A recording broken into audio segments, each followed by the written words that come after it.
Yeah. How are you, man? Yeah, good. How are you?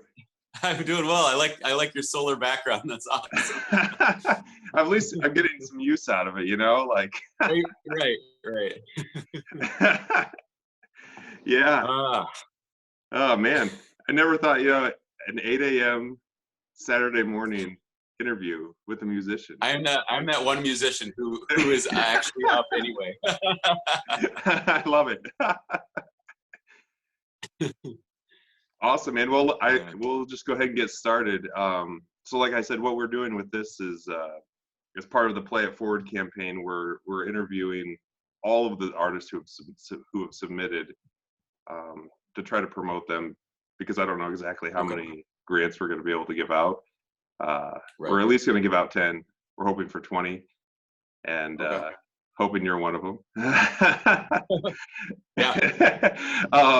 And so with this, we're just kind of wanting to promote the artist, and then also maybe shine a light on just the larger picture of what's going on right now in the world of music and in the lives of musicians and that sort of thing. So anyway, I Yeah. guess let's start. Just introduce yourself, say a little bit about where you're from and how you got started with music. Okay. My name is Louis Knudsen. I was born in Hibbing, Minnesota, which is one of my claim to fame, because or like a fact I like about my life, because Bob Zimmerman, Bob Dylan was also born there. And so that was kind of always something that was in the back of my mind as a songwriter. Is like, wow, that's cool. Like, I wonder if there's something about being born in the super cold northern part of Minnesota that makes you want to write songs. But yeah.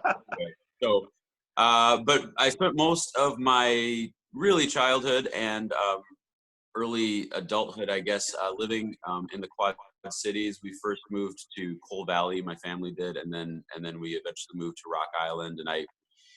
And I kind of call Rock Island home. I live there now with my wife, and I'm a full-time musician. It took me quite a journey to get to the point of being a full-time musician. Music was just like a full-time hobby for a long time. I remember in college I had like a Roland recording station on top of my bed frame, and then because the dorm was small, and then I put the mattress underneath the bed frame, and so I would sleep under my bed and then record on top of my bed. That's And hilarious. took it really, really seriously as far as a hobby, but didn't really think about how to make a living at it much. Was just like really enjoying making songs for a long time. I would burn, CDs of my album and hand it out to everyone on my floor and stuff. And it was just fun. But after quite a lot of life experience, I lived in Chicago for a while. I lived in South Korea for a while teaching English, and I came back to the Quad Cities, and I had a little bit of more, I guess, just experience under my belt, and more like entrepreneurial courage. And so Yeah. I thought, you know what, I'm going to give this music thing a try for real, and really try to get gigs and really try to make a living at this. And so I did that, and it was like this hybrid for a while, where I was playing gigs, but also like working this other part-time job to kind of like to just supplement that. But gigs became a larger part of my income until the very beginning of 2018, where I was able to like really be totally done with everything else and just do music full time, and I love it. And what that did, because gigs, we're talking here in the morning, because like that's always possible, because there usually aren't gigs going on in the morning. Right. But my gigs always being in the afternoon and evening, I was able to dedicate the morning to songwriting and recording. So in 2018, I did this project where I wrote and recorded a new song every single week, and that was really hard and really rewarding. And I came up with, I just kind of fleshed out my repertoire of my own original music even more. And so yeah, I actually just finished an album, like recording and mixing and mastering an album about 3 or 4 weeks ago, and it's going to be a side project. I'm keeping it real hush hush. I've only really told my wife about it. Oh wow. And I'm really excited about it, but I want to kind of take a different marketing approach, more of like a holistic, like come out with a music video for the first single and promote that, and then bring out the album. So it's definitely going to get released this year, but I'm really trying to make it a, make it a bigger thing than just like, hey, here's some songs, which is fine too, and I've done that a lot. But I'm kind of like wanting to take the slow approach where take the visual media side of it and really make it a big old deal. Nice. So that's some stuff about me. Very cool. So is that going to be you, or is it with another group, or can you say at this point? Is it? No, it's gonna be. I'm doing the whole alias thing, and so it's gonna be a different name. You don't have to give away too much. But it really is. Right. But this is kind of what was starting when I went. I think I probably told you, or you might have seen pictures of it. I went up to my father-in-law's cabin up in the Upper Peninsula last summer, and just was there by myself for a few days. And that idea behind that was just getting started with the songwriting thing. So here we are, almost a year later, but it's just been me sitting in the studio and recording, and it's really been it's definitely a different style of production that I've had to learn about as I go, which is a fancy way of just saying I watched YouTube tutorials a whole lot. But yeah, definitely have learned a lot about like more modern production styles, and it's been challenging. It's been a lot of fun. That's awesome. And so your life before the pandemic, what was that like? I mean, I know you play regular venues. You also play nursing homes. What all kind of goes into being a musician? And I know it looks different for everyone, but for you in particular, what you said normally your mornings are kind of songwriting and rehearsing and that sort of thing. And then, what's that kind of look like? Yeah, obviously it's different every day, but for the most part, aside from quarantine, like, and really as time went on, first it was very like weekend heavy, and my only gigs were on the weekend, and maybe I would have just like one Saturday or something. But it got to the point where there was like this rhythm, and obviously there's more live music going on weekends, so that's going to be more full. But I got to the point where I was playing senior living gigs, a lot, like probably 4 or 5, a week on average. Yeah. So, I mean, basically Monday through Friday, and if I didn't have one on a Wednesday, maybe I had one on a Saturday, or maybe I had 2 on a Friday, but I play a lot of those. And so that was very consistently part of my afternoon. Those all happened between 1 and 4, and so, and that's, sometimes I would play like 2 in a day. And then, and then for my evening gigs, it was, it had just been, breweries and, restaurants, honestly, a lot of stuff in LeClaire, Iowa, they, on the strip there. And then with Stevenson's Steakhouse, a lot of my gigs, are in that area. So, and then a decent amount of like weddings and private parties too. There's this website called Gig Salad where people can, I've just got a profile, and people can hire a acoustic, guitar songwriter, a singer-songwriter for their graduation party or whatever. And so that kind of thing has been picking up too, which is cool. But yeah, I mean, every week is very different, but there's, I guess the consistent thing is that it's pretty much Monday through Friday consistent senior living gigs, and then roughly Thursday through Sunday evening, either a wedding, a private party, or a winery or a brewery or like a pub. Yeah. So you see a lot of the same people over and over again. Oh yeah, definitely. Yeah, I'm sure.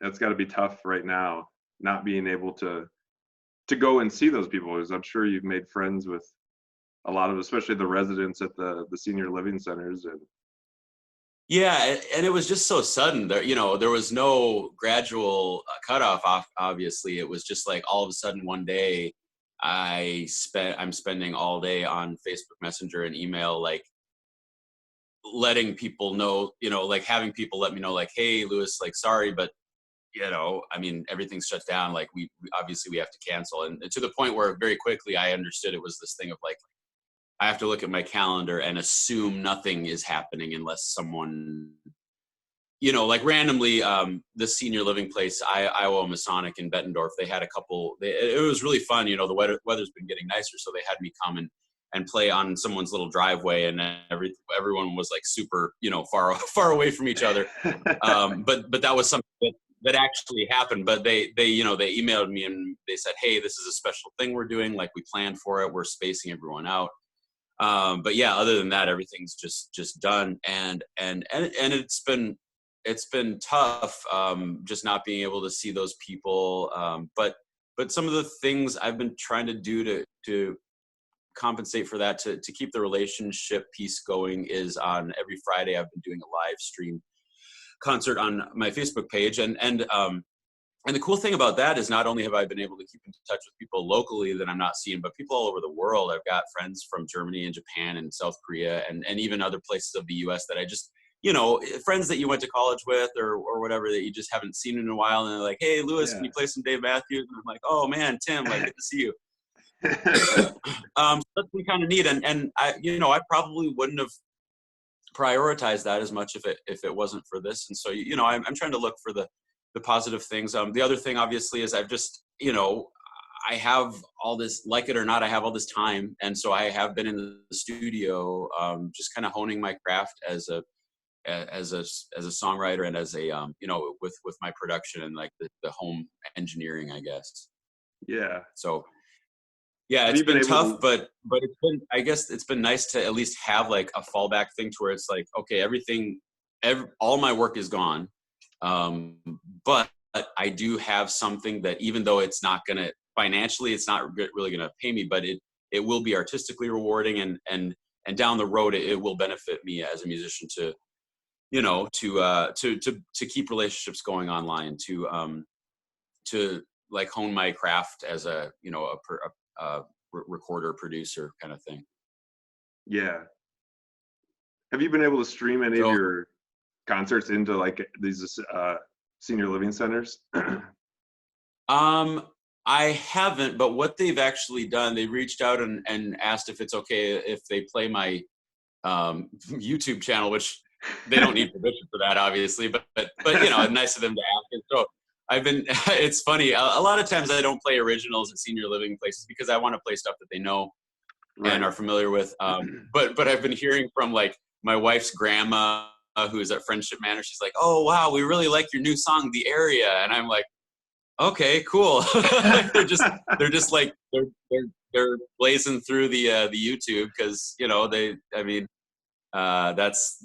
still have a chance to see me play, and so that's kind of cool too. Yeah, I haven't had anyone reach out about doing like a live stream directly to a place, although I'd be definitely up for that. But yeah, they've been watching a lot of YouTube. Yeah, that's awesome. No, that's cool. So have any fans reached out to you, and like, has anything, I guess, surprising happened in this that you maybe would have not expected, like kind of unforeseen support, or just people reaching out and saying, hey, thank you for doing this, or you mentioned just reconnecting with old friends.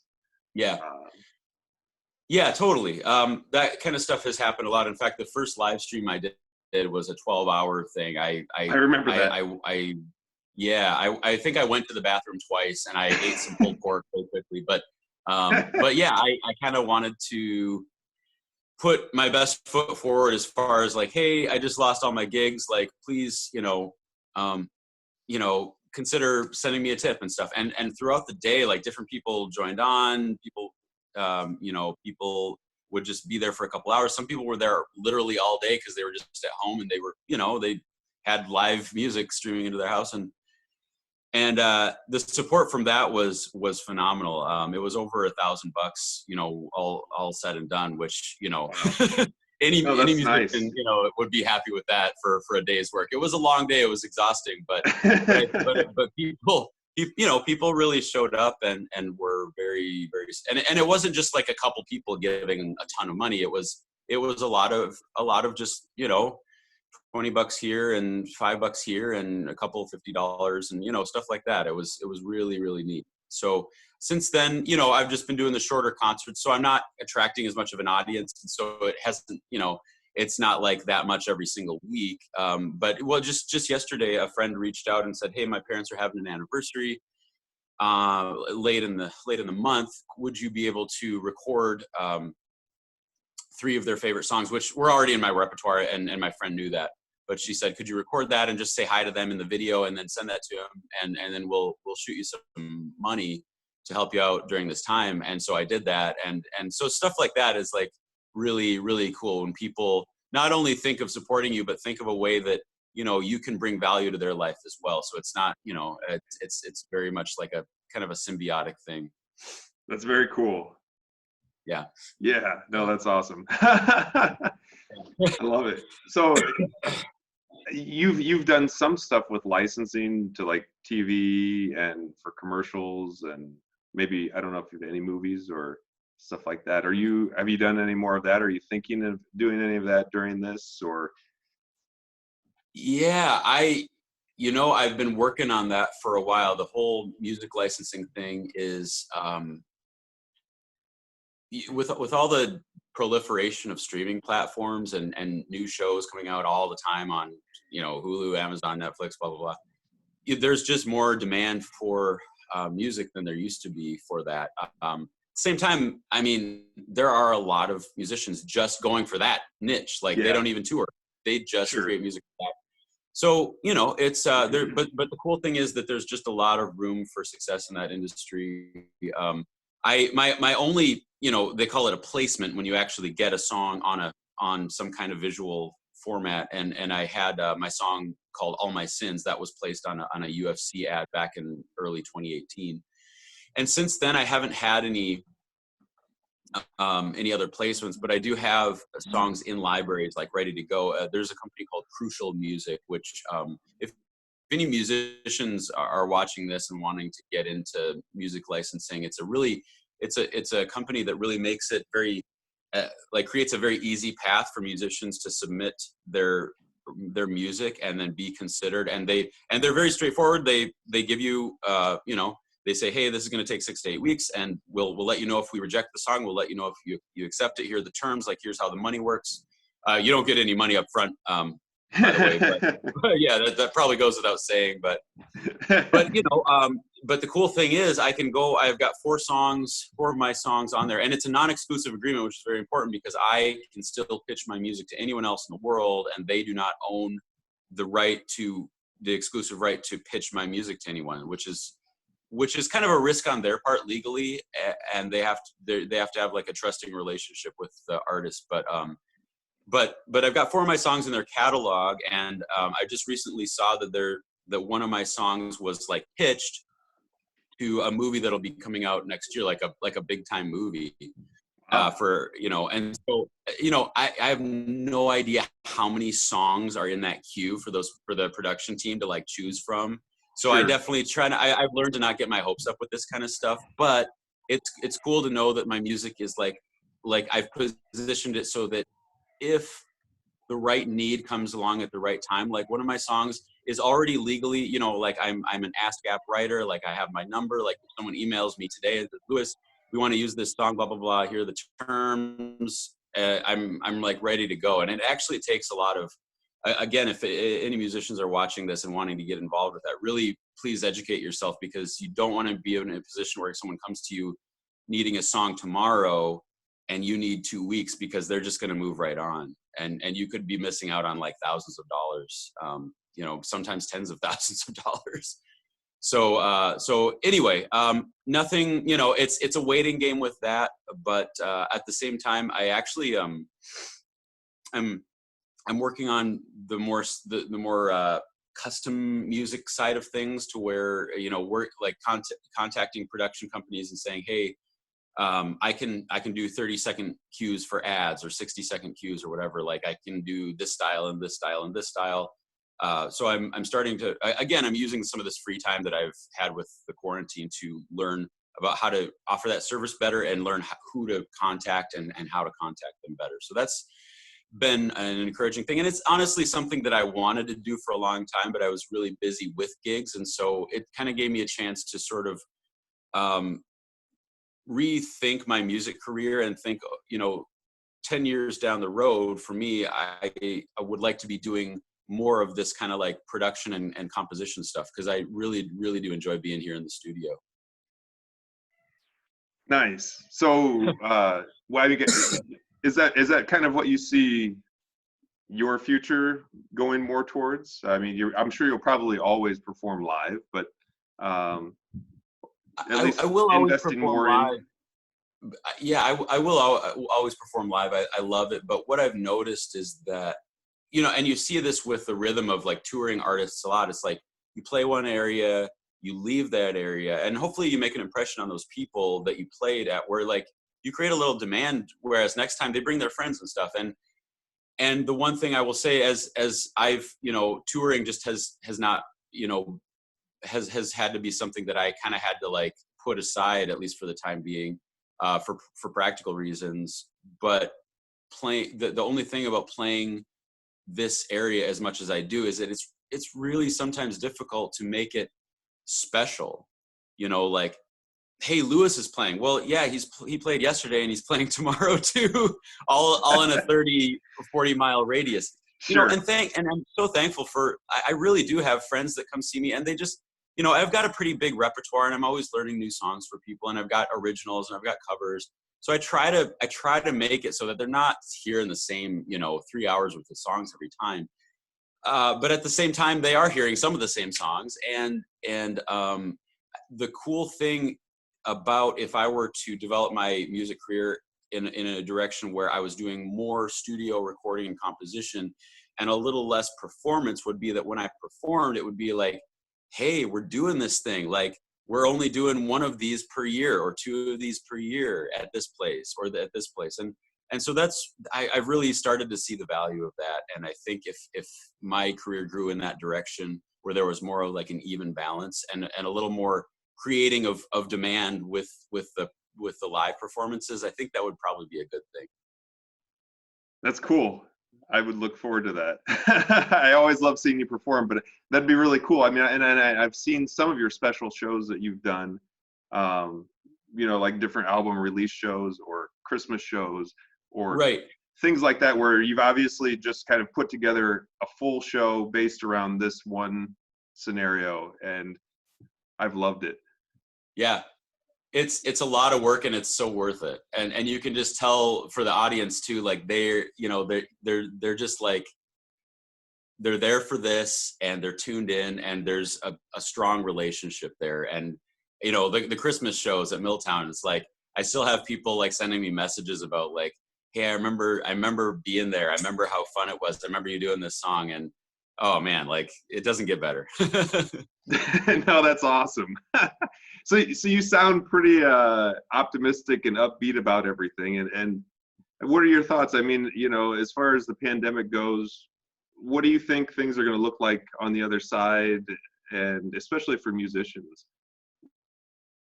That's something I have no clue about. I don't have any category for this. You know, it's a brand new thing, and I haven't heard from any venues saying even what they think things are going to look like. So honestly, I'm just trying to maximize, you know, what I can do in this time, and look forward to when things get back. But yeah, I mean, I'm seeing articles here and there about some places, I guess, especially in Iowa, starting to open up with limited seating and all this stuff. But I just, you know, I haven't heard from them personally, and so I guess I don't want to get my hopes up about anything. But I am looking forward to being back and seeing people in person, and just playing gigs. So it's just a day at a time. Yeah. So I know you've done some live streams. How Yeah. has that gone for you? And had you done any live streaming before all of this? I really hadn't. I hadn't almost at all. Yeah, and so um, that was a little bit of a silver lining for me. It's like, well, all my gigs are gone, but most of my friends are on Facebook, and a lot of them are telling me that they want me to play so they can send me tips. So I would be stupid not to try this. And again, like what that resulted in is not only me staying in touch with them, but people all over the world. Some people that I hadn't been in touch with for a long time, and so that ended up being something good that came out of it, because I didn't really, I knew that, I knew that going live was a thing, but I guess I felt that I didn't have time for it before, and all of a sudden I had all this time. So do you think it's something you'll continue to do at some, in the future at some capacity? I definitely will, especially the fact that I haven't been touring, nationally or internationally, obviously. Um, I've really come to realize that it's a really cool way to build and maintain relationships.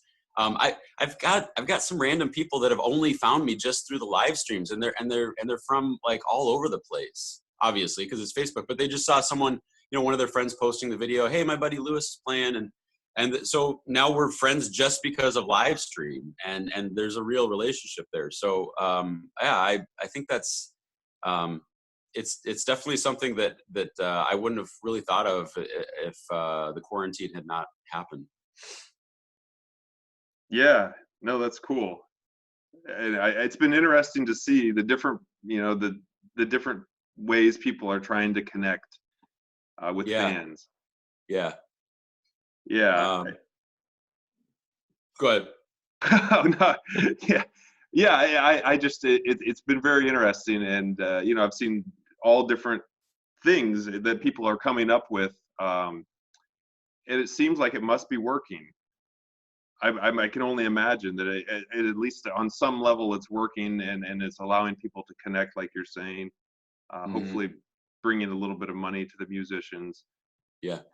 Um, yeah, and I guess it'll be interesting to see how that goes in the future. And Yeah, I believe me, I'm very curious, but I keep thinking to myself, like, I don't even have an educated guess on what is going to happen. Like what month do things start opening up for live musicians, and what kind of gigs? I just yeah, I don't know. I'm assuming you don't miss trying to reach out and book gigs and do all of that stuff that you normally probably would spend time doing, right? That whole That, process of that's true. That's always been the sales piece, the part where you have to sell yourself as a musician has always been difficult for me. I would much rather just huddle in my studio and write songs all day. It's hard for me to do the marketing side of it, but obviously I just don't have the budget to hire anyone to do that, and so I've had to learn how to do it myself. But yeah, you're right. At the same time, I don't miss have like just going out and trying to do all that booking stuff. It's a lot of work, and it's necessary for a live gigging musician. But I'm not gonna lie, it's been nice to have a little break from that. I can only imagine. Yeah. So what you said you've kind of been on this journey with music. Just kind of first having it as a hobby and then transitioning into doing it full time. What Yeah.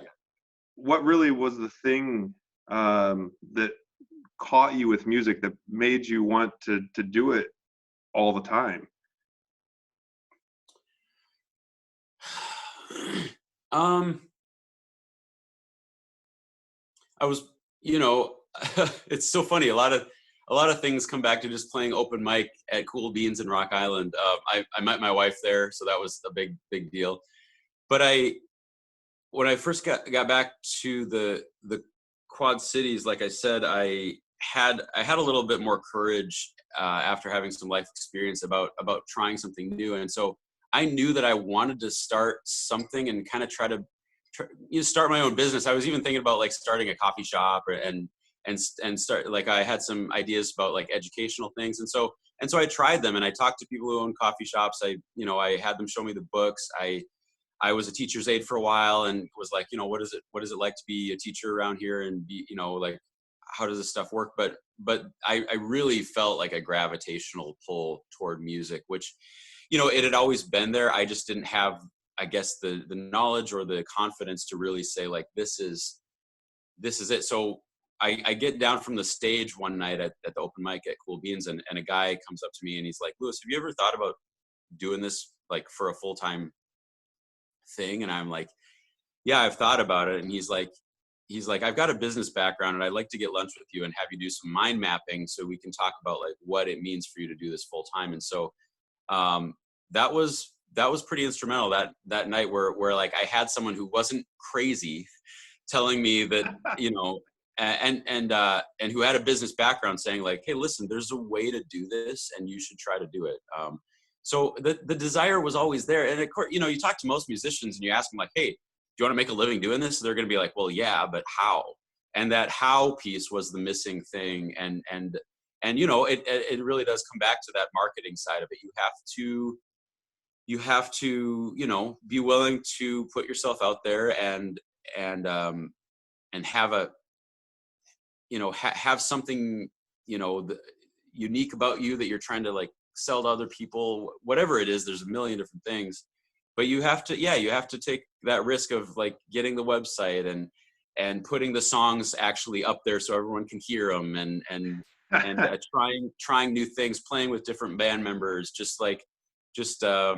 and so there's all these things you have to do just to let people know who you are and what you're about. And that's the tough piece that I kind of had to learn, I guess, later than a lot of other musicians do. But that was kind of the seminal moment for me, where someone was like, hey, have you ever thought about doing this full time? And like, all of a sudden it was real, because it wasn't just in my head anymore. Very cool. So let's just say things are changed after this, and maybe social gatherings are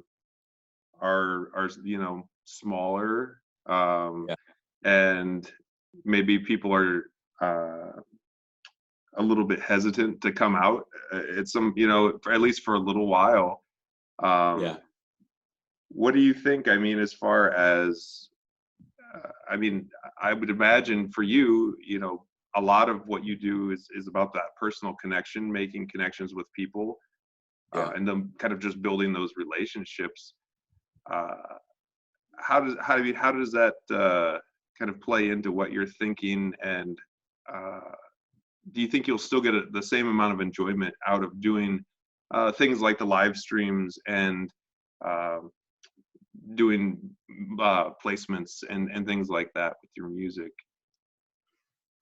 I think I would. In the past, apart from the financial piece that's obviously missing because of all the lost gigs, I've found through the past couple months, where I've pretty much been living in the studio here, that I have, between the live streams, between doing a lot of songwriting where, I'm not releasing it. So there's part of me that's like, man, I want people to hear this, but I want it to be released in this certain way. Basically, it hasn't been depressing. I've had a lot of fun. And it's awesome. it's been a little bit of a rewarding experience to realize like, okay, well, I didn't see this coming, but now that it happened, I know that I can spend 8 hours a day in the studio and really be happy and feel fulfilled. So that's an awesome feeling, because again, like you say, that that thought has crossed my mind many times. Like, what if there's a new normal that's much different than the old one? And what if live gigging is just like either a lot more sparse, a lot more seldom? There's all these what ifs, and I can say, now having really tried to make good use of this time, that I'm starting to develop like a good idea of what what my life could look like as a musician after this, even apart from social gathering. Man, So, that's good. I'm happy to hear that, because for me, I worry about my friends who are musicians and yeah. them going through this time trying to figure out how to navigate this. And Yeah. It's I honestly, I'm very thankful for that, and it's a lot of pieces that were kind of like in the ether, and they sort of came together with all this extra time that I had. But I'm extremely thankful to have like an MO for the future if things change drastically. that's awesome. Yeah. That's very cool. And it sounds like you have a lot of people that support what you do. Oh, Obviously, your totally. wife Yeah. and fans, and I'm sure that gives you hope to be able Yeah, to just extremely. continue doing what you're doing, and continuing to take those, I guess, kind of leaps of faith, Yeah. like you were talking about before, even just to get started into music. Right. Yeah. Yeah. I signed up. I signed up for this master class. It's on a website called makingmusicforbrands.com. And as I'm sure you know, there's a lot of stuff like that out there. There's these master classes with these modules, and I've seen a lot of stuff, and a lot of it sometimes seems real spammy and kind of like, they just set something up and but I watched this guy's he's like a Polish Canadian guy that now lives in Amsterdam, and he owns his own production company. And I was seriously thinking, like, this masterclass really looks like it might be what I need right now. And so I went ahead and I emailed the guy and I said, hey, tell me a little more about this. And he got back to me right away. And I'm like, well, that's kind of cool. Like a guy, like, this doesn't seem spammy if he's sending me personal emails. So I sign up for the thing, and it's just really like nuts and bolts. Like, hey, do you want to be the guy that Nike or Mitsubishi goes to when they need like a 30-second, custom music? Probably not one of my own songs that I've already written, but they want something that's very, very like tailored to the exact moments in the video content. And it just lined up with a lot of the things that I've been thinking about. And so I've been going through these modules, and man, it's been so rewarding. I've learned so much, and I've there's all this homework. And so you take what you've learned. I mean, he's literally taking you from the first email where they said, hey, Tommy, we're looking for, we're looking for music for this thing. Let us know what you can do. And all the way through into the Ableton session with, you're looking at the synthesizer, you're looking at the piano, all the way to the end where the whole team texts each other and says, hey, like, that was really great. Like, good job, everybody. And I mean, it's very granular. It's very holistic education about how to do this. So fast forward to yesterday morning, I actually got on a Skype call with this guy who's the teacher of the masterclass and the owner of this production company. And we had a really long conversation, and he kind of wants me to be part of his team, which is, as you can imagine, like, I mean, that was in my wildest dreams. I was like, but I was sending him stuff like every day. I was like, and then sending revisions when he would tell me, and this is just homework. He's not, I'm paying him, he's not paying me. But I worked really, really, really hard at like trying to stand out in this class. And so yesterday morning, having a Skype call with him was extremely rewarding. And I think good things are in store for me in that world. Man, that's so cool. I'm I'm happy I'm talking with you, because this makes me feel a lot better about life right now. Yeah, man, right at the beginning of the shutdown, and I'm sure every musician can relate to this, but it was like, there's a fork in the road. You can feel sorry for yourself because you literally have all your income and all your gigs and all your fan interaction and all your fun is gone. Or you can say, how do I make the best of this with what I can do? It's really a choice every day for, and not just for musicians. Everyone has difficult things that they go through all the time. And this has just been something that's a little more universal or global, I should say. But I mean, we all are faced with a choice every day of like, are we going to look at all the bad things that we could look at and get dragged into that? Or are we going to say like, I can do this, I can try this, I can go for this, and I can try to look on the bright side. And maybe that sounds cheesy, but on a everyday level, it makes a huge difference, the mindset that we approach every day with. Yeah, I completely agree. Mm. Absolutely, man. Well, I think I'm going to wrap this up. Where can people find out more about you?